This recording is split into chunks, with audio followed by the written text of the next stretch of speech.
Also out in the open tonight, some fascinating new numbers about Muslims in America. A first-of-its-kind Pew Research Center poll shows that while a vast majority of Muslims in America, 78%, are happy with their lives, the shadow of 9/11 is ever present.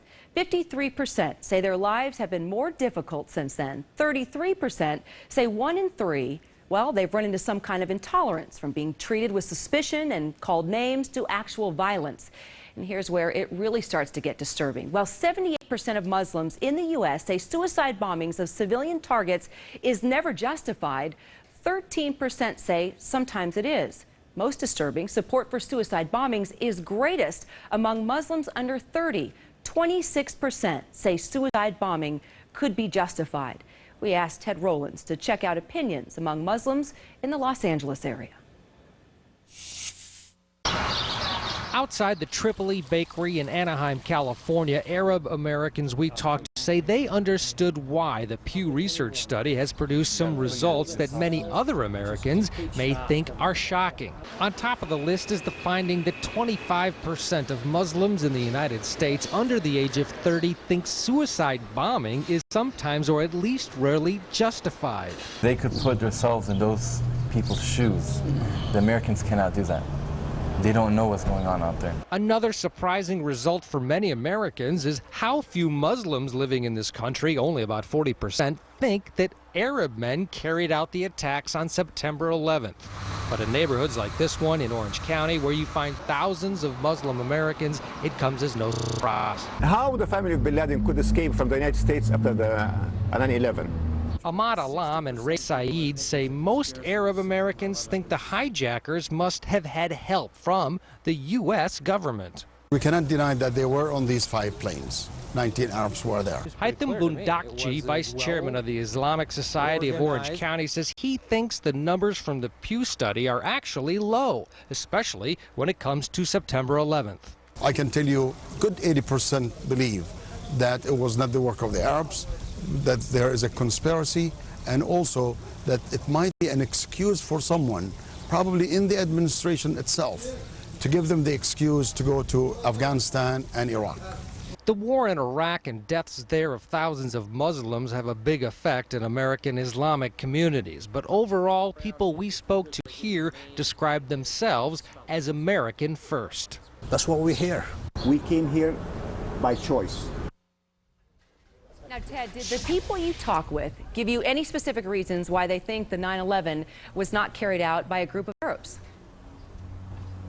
Yeah, a number of reasons. First off, they don't truly believe that these Arabs would be able to do it, physically do it. They wouldn't be able to, carry out this plan and be successful. They said there's no way that they believe that bin Laden would still be on the run if he wasn't getting any help. And finally, and most importantly, there's a sense that the biggest losers from 9/11 are Arab Americans and Arabs around the world. And they say it just doesn't make sense to them that Arabs could be behind this. As crazy as it sounds to many other Americans, they truly believe they had nothing to do with 9/11. Ted Rowlands, thanks. Well, the Pew poll shows that most Muslims are happily assimilating into American culture. So is it their responsibility to calm down the young hotheads?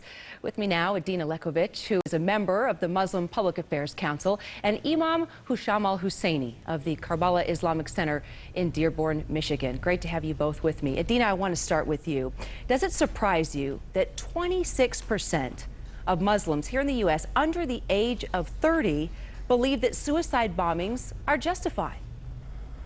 Well, let me tell you what doesn't surprise me. It doesn't surprise me that at least 3/4 oppose suicide bombing in all forms and see no justification for it whatsoever.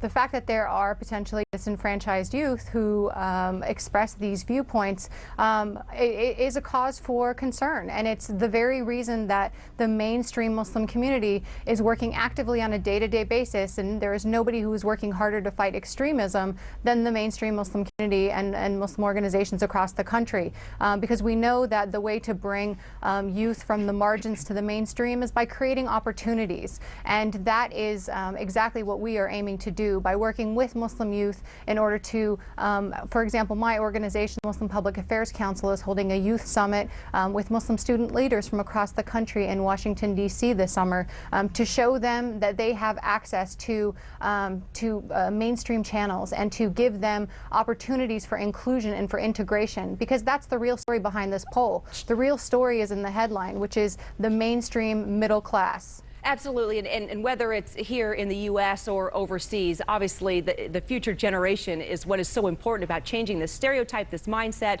Imam, it's a small number. Even though you don't want anyone to think that you could justify a suicide bombing, this does look good for the future, correct? Because it's a small number.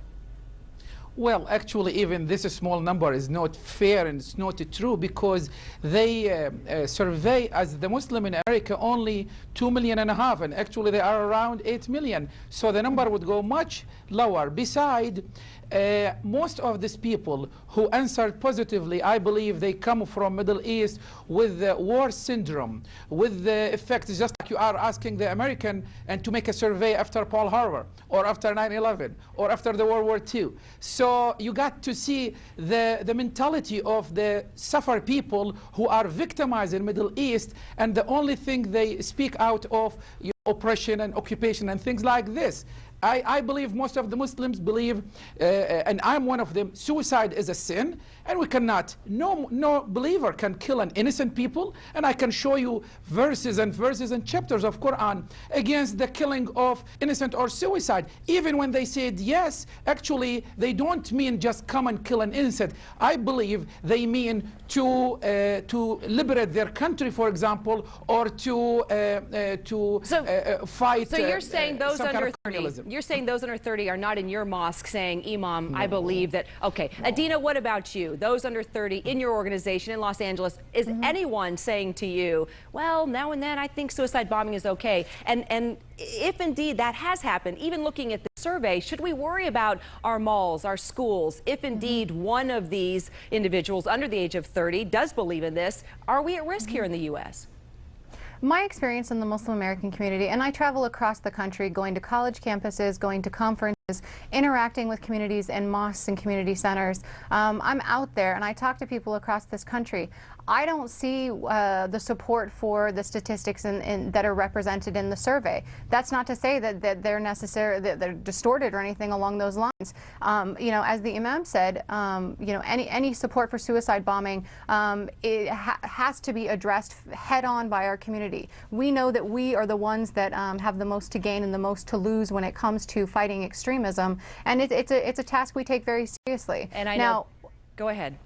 Well, I mean, what I wanted to say is that this can only be done by working directly with Muslim youth. We have to recognize and reinforce the vast majority of those who are seeking inclusion and opportunity and who believe in the American dream, which is also what this survey shows, is that Muslim Americans, by and large, are, you know, have higher income levels, higher educational levels than the national average, and they believe that hard work pays off in this country. So, given the opportunity to succeed, the future can be even better, and it's within our grasp. And I know both of you are doing that and relaying that message. Edina Lekovic and Imam Al-Husseini, thank you both so much. Thank you. God bless you. Thank you. We're going to move on to the Reverend Jerry Falwell's funeral.